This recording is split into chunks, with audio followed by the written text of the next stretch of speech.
Halo Sobat Film, kali ini kita akan membahas alur cerita film yang diangkat dari kisah nyata. Film ini menceritakan kondisi Afrika ketika berlangsung perang saudara yang berkepanjangan. Warga sipil banyak yang kelaparan. Para remaja yang dieksploitasi tenaganya untuk dijadikan pemberontak.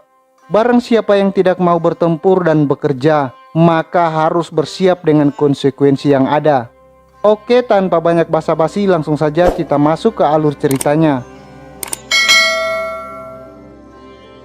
Scene diawali di sebuah perkampungan di Afrika. Kondisi kampung itu terlihat serba kekurangan. Perang saudara berkepanjangan membuat bantuan tidak bisa sampai di kampung itu. Ada seorang remaja perempuan bernama Komona yang merupakan warga desa itu.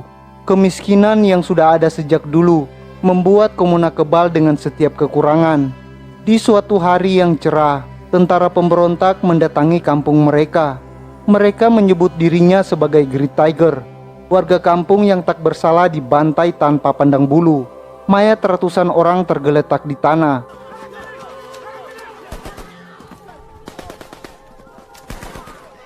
Hari itu kekejaman Great Tiger tidak sampai di situ saja. Komona dipaksa menembak orang tuanya sendiri. Komona yang hanyalah seorang remaja polos tentunya tidak mau melakukan hal itu. Komandan Bastian selaku pemimpin Great Tiger mengatakan, kalau Komona tidak membunuhnya sekarang, maka orang tuanya akan dia bunuh dengan parang secara perlahan. Sang ayah mendorong Komona agar segera membunuhnya, daripada dia menderita di tangan Great Tiger. Saat itu, Komandan Bastian secara resmi mengangkat Komona menjadi anggota pemberontak. Komona tidaklah sendirian. Bersama dengan anak-anak lainnya, mereka dipaksa bergabung menjadi pemberontak. Jika ada yang berani menolak, maka harus siap dengan konsekuensi yang ada. Komona dibawa di sebuah tempat yang jauh di pedalaman hutan. Dia hanya bisa terduduk pasrah di pojokan perahu.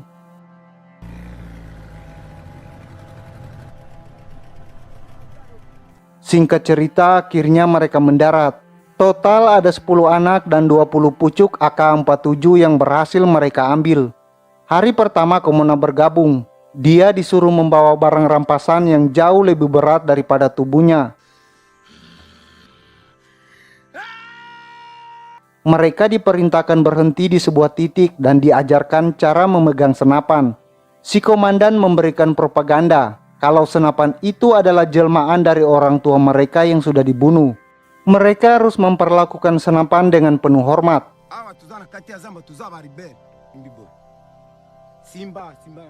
Perjalanan dilanjutkan. Komona tidak tahu kemana dirinya akan dibawa.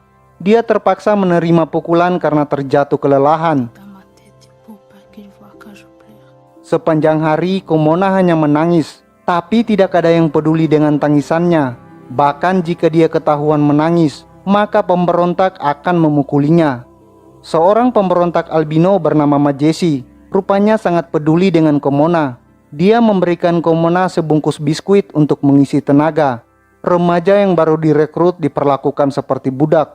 Mereka dibiarkan kelaparan sampai berebutan makanan. Kemudian dibuatlah sebuah upacara. Mereka secara resmi mendapat senapan. Senapan inilah yang harus mereka jaga. Konon katanya, dalam senapan ini terdapat arwah dari orang tua mereka yang telah tewas.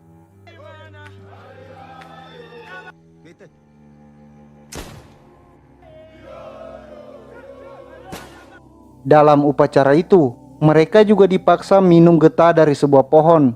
Dengan meminum getah itu, mereka dipercaya akan mendapat kekuatan dan kebal terhadap peluru. Beberapa hari kemudian, Komona dan kawan-kawan menjalani misi pertamanya.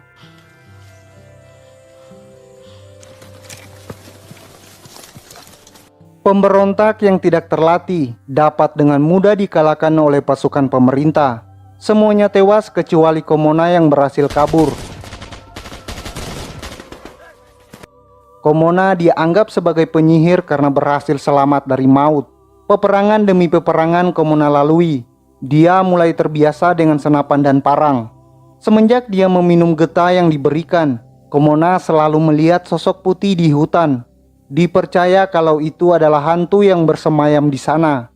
Sudah 1 tahun Komona bergabung dengan Great Tiger. Sebagai penyihir, dia disambut bagaikan pahlawan. Pemimpin Great Tiger memberikan hadiah senapan yang sudah dimantrai. Ini sebagai bentuk terima kasihnya kepada Komona. Di saat tidak menjalankan misi, pemberontak Great Tiger bekerja sebagai penambang coltan. Coltan biasanya dipakai sebagai bahan baku barang elektronik. Nantinya coltan ini akan dijual ke berbagai negara. Komona tidak sengaja tertidur saat menambang coltan.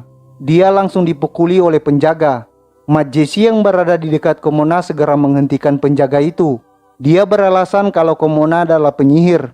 Tidak seorang pun yang boleh menyakiti penyihir.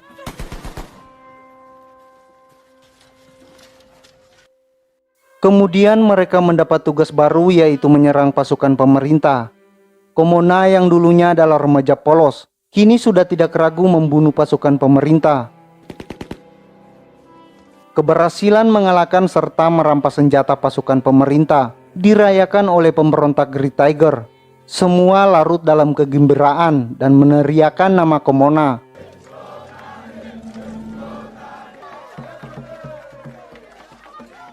Majesi yang dulu merupakan seorang penyihir memberikan sebuah jimat keberuntungan kepada Komona. Keesokan harinya Majesi, Komona, dan Alex mendapat giliran berjaga. Mereka tidak lupa meminum getah yang disebut sebagai getah ajaib. Setelah meminum getah, Komona mulai mabuk. Dia mengoceh tidak jelas dan akhirnya tertidur.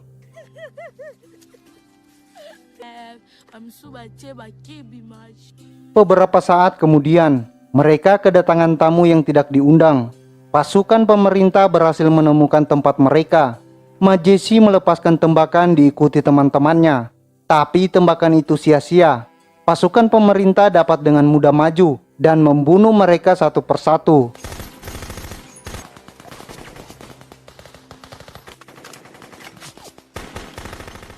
Atas keberanian Komona, mereka dapat mengusir pasukan pemerintah. Komona kembali melihat penampakan. Dia percaya kalau itu adalah arwah pasukan yang dia bunuh. Sementara itu, Majesi dan Alex terlibat dalam sebuah perdebatan. Majesi mengajak Alex untuk keluar dari Great Tiger. Tentu saja Alex tidak mau. Dia mengancam Majesi agar kembali ke markas.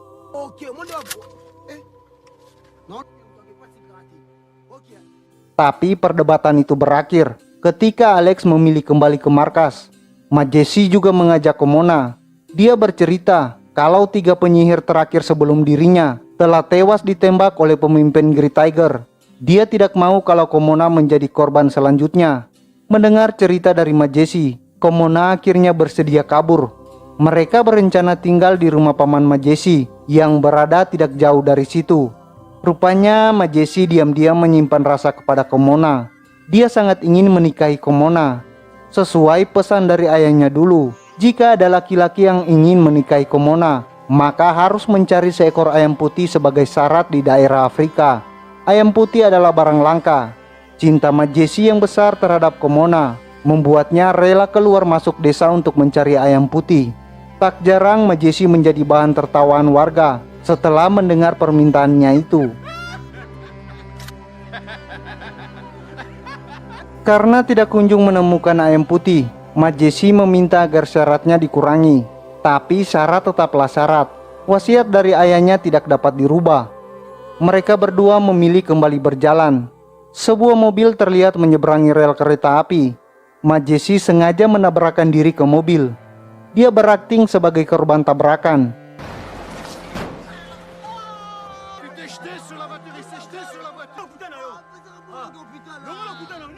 Teriakan Majesi mengundang warga yang kebetulan lewat. Alhasil si pemilik mobil terpaksa memberikan uang. Atas aksinya itu mereka berdua bisa makan enak di sebuah warung makan. Majesi kembali mencoba mencari ayam putih. Dia bertanya kepada 2 orang preman mengenai ayam putih. Kebetulan mereka tahu tempat ayam putih berada. Sebagai seorang penyihir, Majesi memberikan sebuah jimat kepada mereka sebagai imbalan. Mereka langsung mengantar Majesi dan Komona ke sebuah pemukiman albino. Seorang yang dipanggil Maestro dipercaya memiliki ayam putih.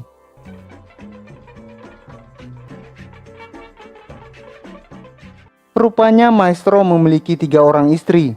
Dia meminta sebuah jimat untuk meningkatkan stamina dalam bercinta. Reputasi Majesi sebagai penyihir telah beredar luas. Dia memberikan sebuah jimat yang dipercaya dapat meningkatkan stamina.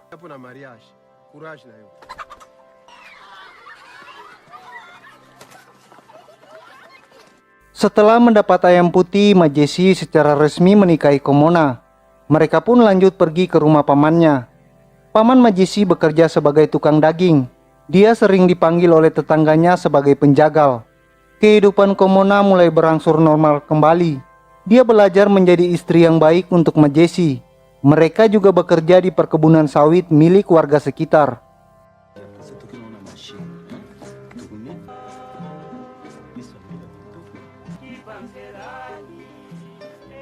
Mereka pun sering larut dalam keromantisan. Banyak waktu mereka lalui berdua. Komona bersyukur karena dapat bertemu dengan Majesi. Tapi kenikmatan itu tidaklah bertahan lama. Pemberontak Great Tiger berhasil menemukan mereka. Para pemberontak menarik paksa Komona, tapi Majesi berusaha melindunginya. Usaha Majesi tentunya sia-sia. Dia berhasil dipisahkan dari Komona. Majesi disuruh berlutut. Lalu Komandan Bastian menyuruh Komona menembaki Majesi. Pilihan berat berada di tangan Komona. Dia tidak sanggup membunuh suaminya sendiri. Dia memilih mati di samping Majesi daripada hidup sebagai pemberontak. Komandan Bastian menarik Komona menjauh, lalu menebas Majesi dengan parang. Komona harus merelakan suaminya pergi dan kembali ke kandang macan. Sekembalinya ke pasukan Great Tiger, dia langsung mendapat tugas membunuh. Padahal dia tengah mengandung buah cintanya dengan Majesi. Semenjak Komona kembali, dia menjadi teman tidur bagi komandan. Komona lalu melihat arwah orang tuanya. Orang tuanya berpesan, dia harus kembali ke desa lalu menguburkan jenazahnya. Komona sadar hanya memiliki peluang kecil untuk kabur. Satu-satunya cara untuk kabur ialah membunuh komandan. Komona mengambil biji alpukat lalu melubanginya. Di dalam lubang itu dia selipkan sebuah silet. Lalu biji alpukat itu dia masukkan ke dalam rahim. Komona sengaja menggoda komandan untuk berhubungan. Ketika mereka berhubungan, otong komandan terluka akibat terkena silet. Kesempatan itu langsung digunakan Komona untuk membunuh komandan.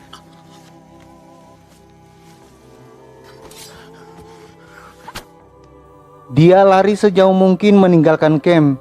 Perutnya terasa sakit karena biji alpukat masih berada di dalam guanya.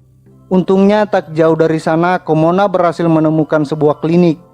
Tapi karena membawa senjata, Komona dilarang masuk. Seorang pria mencoba merebut senjata milik Komona, tapi senjata itu malah meletus dan membuat kekacauan. Akhirnya Komona terpaksa dipenjara di dalam sebuah mobil. Melihat Komona yang kian lemah, polisi mencoba mengajak Komona pulang. Dengan mobil jenazah dia diantar ke rumah pamannya.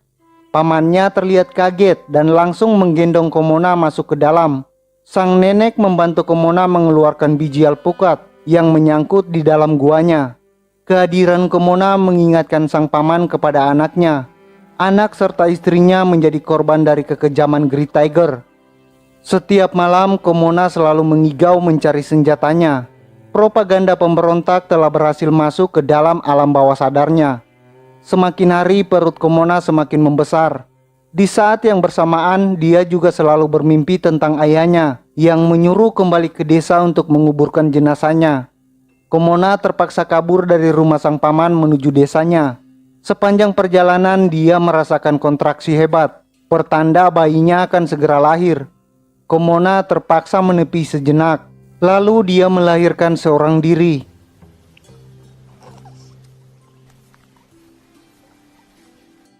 Setelah melahirkan, Komona lanjut mendayung perahunya sampai ke desa. Desa masa kecilnya, kini tinggal rumah tanpa penghuni.